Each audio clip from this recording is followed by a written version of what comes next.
don't use the term changed everything for me lightly. And when I say that regarding this communication trick, or as I like to call practice, I really do mean it. It's about deep listening and it's about loving speech. Two things that I've tried to implement into my lifestyle this year that has made a massive effect on my life. So let's dive into it and discuss it a little bit further.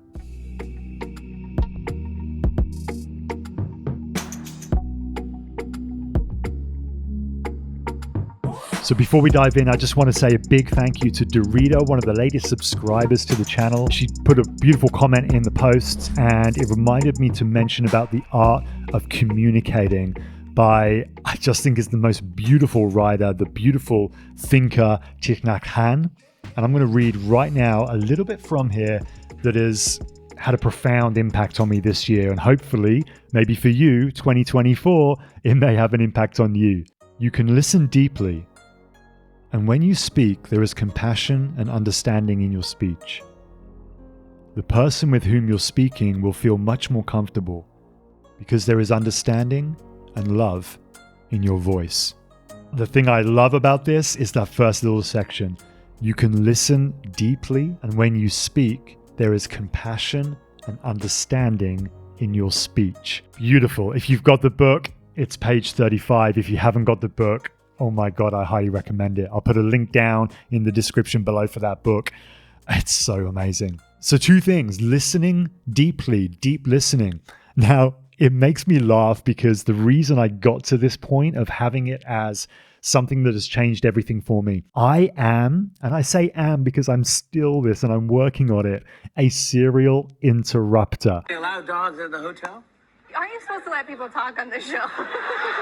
Do you know what that means? If you do, put a yes in the comment below. Maybe you're one as well. What I mean by that is I can't help but interrupt people in conversation. It's such a bad habit that I've had for so many years. I think I figured out why. I'm a serial interrupter because I've always felt a little bit uncomfortable in conversations, to the point where I've never been completely sure of myself, of what I add to that conversation, of the input I can have. And so I try to add things in over the top of somebody. That whole talking over the top, that's me, serial interrupter.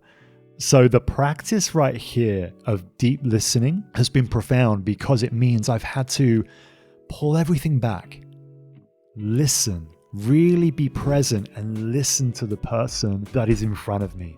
It's not easy, but it has changed everything for me. The moments when I am in that process and practice of deep listening, I know there's much better connections. And so if you're like me and you desire those more meaningful connections, the much better conversations that lead to deeper relationships with people, then being able to listen deeply to somebody is massive. So if you can start to practice that by just pulling everything back and commit to allowing somebody to talk for so many minutes, you can even do that. You can actually say to the person, hey, I'm going to let you talk for 2, 3, 4, 5 minutes, and I'm just going to listen. And if I've got something to share, I'll share it at the end. I'm going to give the stage to you right now. And some people will really actually appreciate that. Other people may go, oh, I don't know, I just want to have a conversation. Don't put this pressure on me. But it's something that you can try. And likewise, if you want to add some value to a conversation and you don't want to feel like you're interrupting all the time, then you could actually ask that of somebody. You could say, hey, do you mind? I've just got something I'd really like to share. Could I have 5 minutes just to share my thoughts on this? And then I'd love your input. I'd love your feedback on what I've said. Any ideas? And just see if that person enables you to hold that stage for yourself as well, because that could be really helpful in order for you to practice deep listening at the right time. And the other one, loving speech. Wow, it's a big one. And when I've been reflecting over this year that's just gone by, one thing I've noticed is that I'm trying to communicate now with a lot more presence, a lot more connection, a lot more thought about what I say, who I say it to, and why I'm saying it.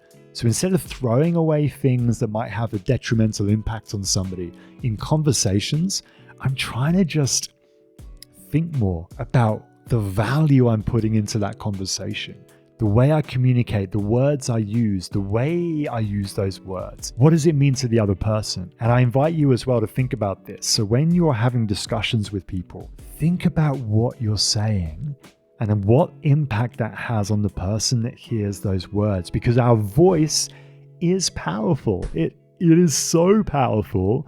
We don't give it credit sometimes. And in today's world, I think we throw away a lot of things that we say. A lot of things get thrown away. A lot of things get said that are hurtful and have a negative impact on the person hearing them. So that practice of loving speech, of thinking about what we say, of listening deeply to somebody, really listening without being distracted by other things in life, by our phone, by just the mind switching off. God, this is my big goal for 2024. My partner asked me the other night and I went blank. I was thinking, I don't know what my goals are. I don't want to make New Year's resolutions, but these are two things for sure that I really want to continue adding into my practice so that they become a habit.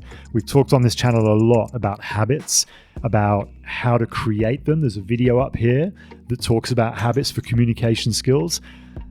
They're really important. The more we practice, the more they become habits. So if you can practice over the next year how to listen deeply and how to speak lovingly, I think it could have a massive impact on you as well. I really hope so. I wouldn't be sharing in this video if I didn't think it could, because I know that it's changed so much for me, and I want to share that with you as well in the community. Don't forget, if you haven't already, subscribe to the channel. There's a big community here. We share in each other's successes along the way of mastering that art of communication. So join us, and we'll see you along on the journey for next year.